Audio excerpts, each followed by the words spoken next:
Greetings. I just recently watched the UFO UAP documentary called The Age of Disclosure, produced by Dan Farah. And I thought I would just give my thoughts about it for those of you who have not yet seen it. If you're wondering, is this worth watching? Should you pony up the $20 to rent or $25 to purchase it currently on Amazon Prime? If you're wondering whether you want to do that or not, I just want to talk a little bit about it. And I'll give you my own reaction for whatever it's worth, and maybe that will help you decide what your own thoughts about it might be, or you can compare your thoughts to mine. Right, I'd like to read what you have in the comments below. I will definitely be checking that. I think this was an interesting documentary. This is not just another UFO doc. This is a government and insider type film that really tries to tell the story from the inside out. And before we go any further, I'll just let you know I just came off recording a podcast about this with my friend and colleague Bryce Zabel. Bryce and I co-authored the book AD After Disclosure together 15 years ago. We have the Need to Know podcast, and that is also out, and I will link that below, and I would encourage you to go check that out. Bryce and I had a very good conversation on this film as well. But I think The Age of Disclosure it's a unique kind of film dealing with the UFO subject in many ways. One of the questions that I asked in my discussion with Bryce, and that I would just raise here too, is,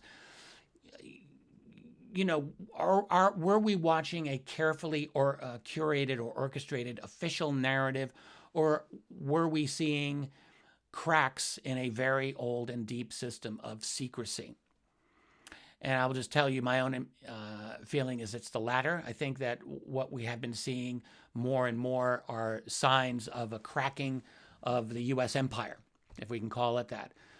And I think this film really captures a kind of internal war or struggle that I have been arguing is in fact the case for a number of years now, rather than having one single government sponsored centralized narrative. I don't think that's really what the disclosure conversation has been over these last few years. I am much more inclined to see it as a kind of factional war between, let's call it, or as they call it in the film, the legacy program. It's a good word for it. And they didn't really have a name for themselves, but maybe you can call them the reformers, or people who are just not satisfied with the secrecy system as it has been. And by the way, this is nothing new. You read some of the old books by the OGs of ufology, people like Donald Kehoe, writing in the 1950s, who described similar types of scenarios even back then. That is, disagreements among people on the inside as to how the UFO or flying saucer topic should be handled. And I think this is really a continuation of that type of scenario. I will say that this film, like a lot of good films on this subject, really have two different types of audiences. So one is the longtime UFO or UAP watchers who already know many of the names and a lot of the issues that have been going on. And then you have a much larger public that's really only vaguely been following this, or not at all. Now, this film puts a lot on the table. So you have an insider cast. You have people like Luis Elizondo, you have Jay Stratton, you have Christopher Mellon, Hal Puthoff, Eric Davis, Gary Nolan, and many others who are speaking very directly at times about things like UAP crash retrievals or bodies, that is non-human bodies, multiple non-human species at times, and these long-running legacy programs that have operated under great secrecy. So yeah, you've got this great like legacy versus reformers framing throughout the documentary, which is, by the way, almost 2 hours long. So the film really presents a kind of real internal war where you got the legacy program holders and their contractor ecosystem on one side, and then the kind of ATIP / UAP task force congressional oversight camp on the other side. There's a bit of a historical layer here. There's a little bit of talk about Roswell and some of the nuclear era incidents and the Nimitz encounters in there and a few others. You've got a scientific and technical layer talk of like warp bubble concepts and engineering space-time. Puthoff and Davis have a lot to say about this. In fact, transmedium craft, biological effects on witnesses, and basically the effort to explain the performance of these craft using modern physics rather than magic. So that's all in there. You have the nuclear themes. You got the strategic themes. So there's a focus on ICBM sites and nuclear weapons and strategic platforms as this long-running thread that, you know, the way it's described in here, if you are a national security planner, this would have you worried as well, indeed, as it often, I think, has. I'll give you a quick, let's say, 5-minute walkthrough of how the film is structured. So it really opens with the theme of, you got several former officials describing how parts of the Pentagon were staffed by people who, some of it, like, who simply refused to study or investigate UFOs based on religious or ideological grounds. And in a way, that's a little bit of a backdrop of the main argument of the film, which is that ATIP and the related efforts were blocked at every turn by a long-entrenched legacy program holding, you know, the deepest secrets. From there, the film goes on to the big claim that really runs through the whole rest of it, which is insiders stating very plainly and openly that the United States has recovered non-human craft and bodies, and that these programs have existed for at least 80 years.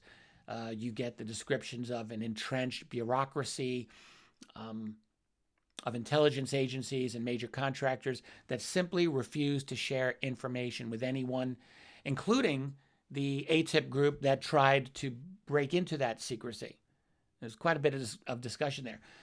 The film goes into national security concerns. So you have political figures like people like Marco Rubio or Kirsten Gillibrand, some members of Congress, Tim Burchett's in there, Anna Paulina Luna, talking about UAPs over nuclear facilities or strategic missile sites, sensitive airspace.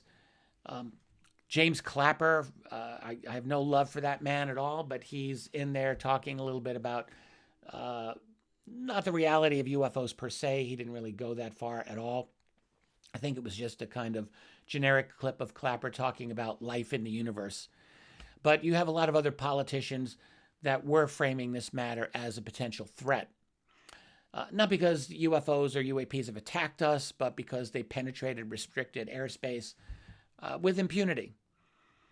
And I think that whole discussion does establish a couple of important points, one of which is that the U.S. government is now publicly admitting in many ways that it does not know what these objects are, at least frequently. You get discussion of certain specific cases and patterns. The 2013 Aguadilla USO case is in there.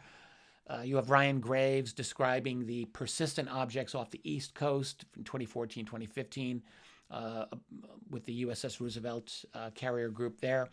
You have David Fravor giving an account several times and very, very, very well of the Tic Tac UFO dropping from 80,000 feet down to 20,000 feet, like in the snap of a finger. At one point, Fravor actually mentioned that it took off, and he gave a figure of 36,000 miles per hour. Wouldn't be surprising. That thing took off. It was gone from his field of vision, as he said, within 2 seconds. And he had a pretty big field of vision. You get the long catalog of the nuclear-related encounters. Vandenberg, 1964. Robert Jacobs talked about that. It was really great to see him do that. The Malmstrom case, Bob Salas talking about that from 1967. But also some more recent ones. The massive 2003 Red Square incident, again at Vandenberg Air Force Base. A few others were kind of woven together to show this pattern, a consistent pattern, we could say, of technologically superior craft demonstrating an interest in nuclear assets. There's a section on biological effects, including Gary Nolan's work on physiological harm to people who just got too close to these objects, and with the suggestion that the fields generated by these craft very possibly or seem to pose real dangers to our health. You have Jay Stratton and a couple of others. Stratton really talks about being warned by senior presidential advisors that disclosure could have enormous economic consequences. You have Elizondo talking about the smear campaigns that were directed against him by the Pentagon. You have Harry Reid, when he was alive, backing up the idea that those types of smear attempts were really meant to derail the whole effort. So that was all quite interesting. I think John Brennan, who was another former director of the CIA and high level, again, someone I have no love for, but he was, I think he offered a fairly unusually open commentary at one point, just indicating these phenomena might be non-human intelligence. I believe that was Brennan. I should double check that, but I think that's right. There's some talk about USOs, which I was very glad to see that, considering that I'm currently involved in publishing several books on the subject. But really talking about the possibility that some of these craft operate beneath the oceans. Hal Puthoff was one of the best contributions of the film, in my opinion. I think everything he had to say was very worthwhile and interesting. He made a comment. He said that these beings have been here for a long time. Yeah, I think the heart of the film, though, is really on crash retrievals. So on this, you really get very direct testimony. Puthoff and Davis, for example, state that crash retrieve programs do exist, that multiple species have been encountered. Both Puthoff and Davis made statements to this effect. Eric Davis in this film said that he knew of 2 types of non-human entities, although elsewhere I know he has stated at least as much as 4, but here in this film he says that 2 types were there. Eric Davis had a very interesting discussion of the Atomic Energy Act as a mechanism for secrecy on this. Hal Puthoff, interestingly, raised the possibility that some of these crashes may not have been actual intentional crashes or unintentional crashes, but rather might have been intentional hand-me-downs or gifts or some form of controlled transfer. He offered it as speculation. He did not indicate that this was actual knowledge on his part. Who really knows what he knows and what he doesn't really know and what he's speculating on? I don't know myself. But there was a lot of talk by those gentlemen and by others in the film about essentially a secret war or covert Cold War among nations to acquire and reverse engineer these types of technologies. In fact, one of the elements covered in this was a Soviet recovery from 1989 involving bodies and some kind of directed energy weapon. Not a lot of detail was offered on that. It also raised the question of Chinese reverse engineering efforts as well. I think it was Senator Mike Rounds who made the statement that this type of material is extraordinarily restricted. Marco Rubio, who's now currently Secretary of State, Rubio was interviewed this when he was still a senator, but he made a point. He said, look, it's very naive to assume that any president can easily access all of the information on this. There was a very interesting segment where Eric Davis described speaking to then former President George Herbert Walker Bush, that's Bush Sr., and hearing from Bush about the Holloman Air Force Base legendary event from 1964, much discussed at the time. This was something that I think came to the attention early on to the civilian researchers Coral and James Lorenzen back in 1964, and it's been discussed ever since. But anyway, Davis stated that he spoke with George Bush Sr. about that event as something absolutely real, that Bush knew about it. Hal Puthoff talked about the big 3, that is U.S., Russia, and China, each having recovered technology. He did not state specifics as to how he knew that or what those specifics happened to be, but he just kind of put that out there. Roswell was addressed very plainly in this documentary. Lou Elizondo said that ATIP learned that Roswell was real. Davis stated that 4 non-human bodies were recovered there at Roswell. And then you can just get a run of additional sightings and base encounters. Ellsworth Air Force Base, Whiteman Air Force Base, Vandenberg's Atlas ICBM test that I just mentioned earlier from 1964, the Malmstrom shutdowns, and then the 2003 Vandenberg incident as well. And I think that's probably most of the main events. It was much heavier on insider testimony than actual UFO evidence. I don't think that's what this film was really meant to be about. And in fact, it really concludes with a discussion of the secrecy structure. Contractors are described as very powerful and FOIA-proof entities, that is, immune from freedom of information requests.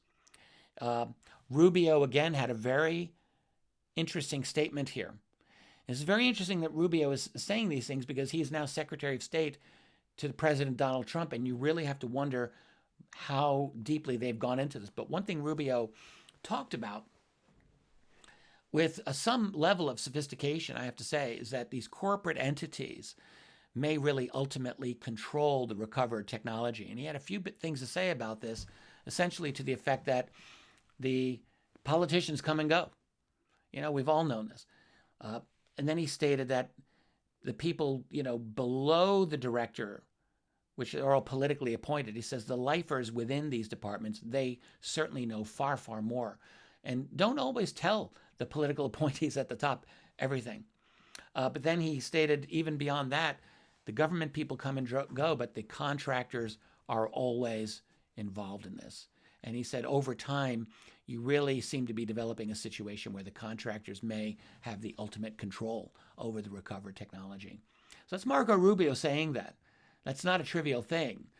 He's someone in some real power today. So again, you wonder what he has spoken to Donald Trump about regarding this. You've got to think that this conversation's come up between the two of them. There's another interesting aspect of this where Hal Puthoff is speaking about the warp bubble physics, essentially, you can say, and time dilation. There's a very long and I thought interesting discussion about how these objects may, in fact, do the things that they do. Certainly, this is not in a scientifically definitive way, but I think it is fair to say that it's sophisticated as an introduction to how we might understand the movement of these types of objects. He and Davis talked about it's basically two theories of the energy source from these UAP. Touched a little bit on the fossil fuel implications, threats to various people involved in this, the legal barriers. They brought in David Grush, who's there. One thing Jay Stratton stated, this is almost exactly correct as I remember. He said that everything Grush said was correct. That is, there is a program to study the technology of these craft and the bodies. He said, but Grush's statements to the public barely scratched the surface. So there's much, much more there. And Eric Davis also stated about David Grush. He said, he used the phrase 100%. He said, Grush is 100% accurate in what he says. So you take that for what it's worth. And then that's pretty much it. There's a little bit of a discussion at the end of like, what are the intentions of these beings? Is there long-term presence?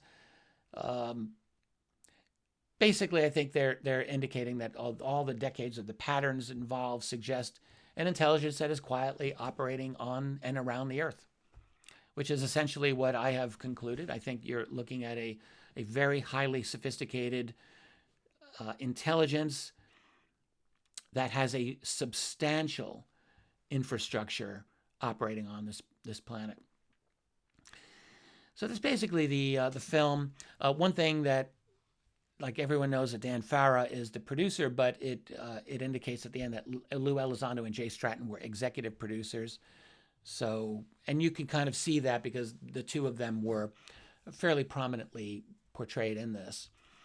So I think there are, certain things that will appeal to those who already are like engaged in this subject, and there are things that may engage a skeptic, and there are other things that will probably not persuade a skeptic about this subject. Like, you definitely get the validation of very long-held claims of like crash retrieval, special access programs, bodies. These are not treated as fringe. They are treated as central.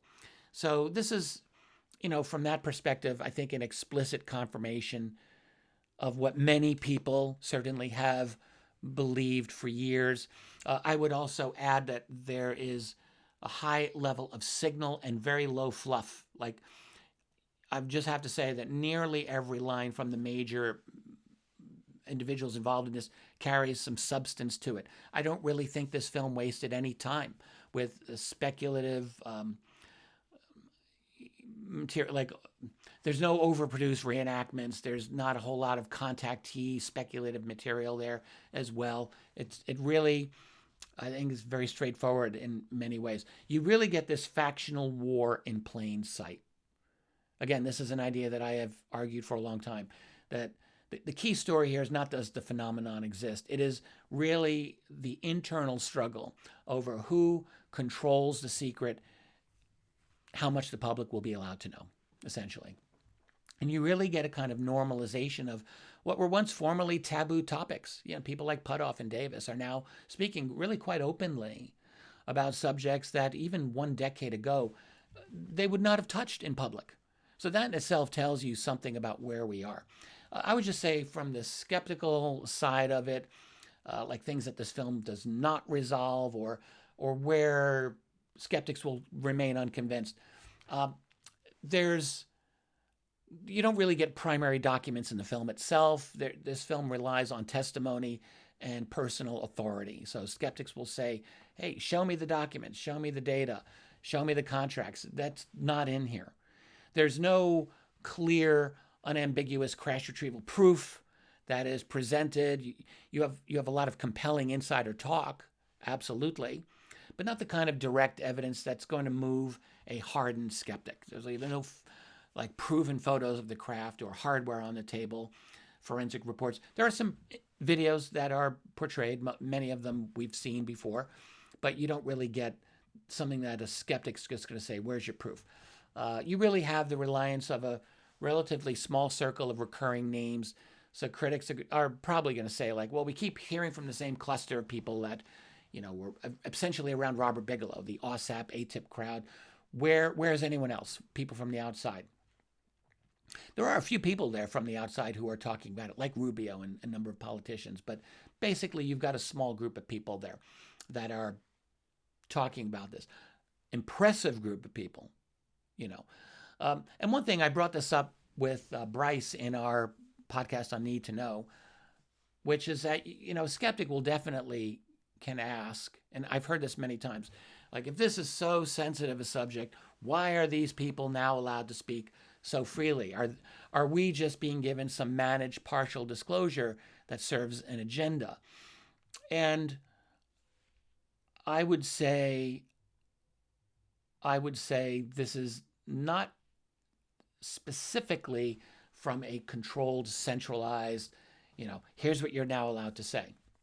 What I think is, like, when you listen to what the individuals in this film actually say, there's no one who's giving up genuinely classified information. They're talking about the reality of these crash retrieval programs, but it's very clear, like someone like Puthoff or Davis or Elizondo or Stratton, even when Stratton says, like, he was in the presence of a craft and bodies, he didn't even say if it was within a public or private capacity. Presumably it was within a public capacity, but he did not state that clearly. Like, you hear the way they're talking about this, and you can always tell they've given themselves a bit of cushion, a bit of legal cushion there, so that they're not really stepping into some deep doo-doo here and giving up actual classified information. Like, no one really does that. But the other thing is, why are they being able to speak more openly about this? And I firmly believe this is certainly not something that would have been possible for any of these people in terms of their career 10 years ago. Would not have been possible. And I think what really has simply happened is that we have seen enough of a cultural shift over the past 8-9 years now that you can kind of tell, like, these individuals are of the they're a little more confident in that they can kind of get away with saying some of these things, and I think that's probably right. They haven't given up any information that you can tell is absolutely classified. I think they were very astute about how they ended up doing that. So again, I think we're looking at the results of a factional war from within the establishment rather than a unified message from that establishment. I don't think that that is the case. I think it's actually quite naive to think that there is a centralized group that's actually able to control all aspects of the public narrative. I think really all of the evidence points to the opposite, that there is a genuine factional war going on. Now, if you have a different opinion, write it down in the comments. I'll read it. One of the things that's interesting about this film, I'll just mention, is the buildup around it. This is worth a few minutes just to comment on, because really the Age of Disclosure has received an unusual level of anticipation. Well before the release, there was a significant buzz about this online. Lots of high-profile interviews that Dan Farrar himself did with all the mainstreams, Fox, CNN. He did a piece recently, I think, with Bill Maher and a lot of other people, all of whom treated this subject with, if not all, full-on belief, at least with respect. And there was no, I'm not aware of any of the interviews where his interviewer was actually trying to poke holes or make fun or belittle the subject. I think it was treated almost uniformly with respect and interest. So I think that helped position this film as kind of a big step. Certainly you have a lot of the marketing and commentary describing this as maybe the most important UFO documentary to date or close to it. Again, I'm a big fan of a lot of the films of James Fox and a few other people out there. But this was, I will agree, a very well done piece.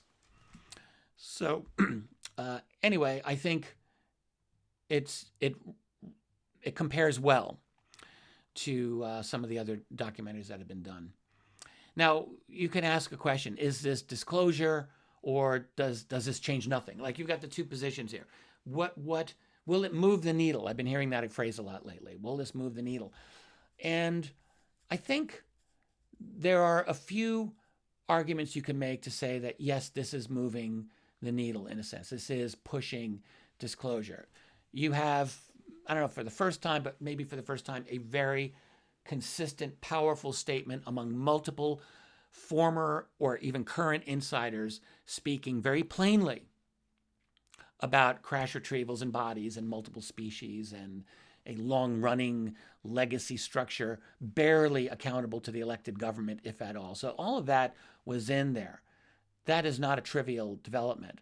The film definitely presents a coherent narrative that lines up with testimony of people like David Grush, what Harry Reid hinted at, and was just the decades of leaks and rumors. So for many, I think this is enough to say, we know the core truth. All the rest is just bookkeeping. Now, there's a whole argument that will say this is not disclosure. And I would say this is not genuine disclosure. Like, there's no official admission from a sitting president. Donald Trump was not on there saying, yes, we've got craft. Nothing like that.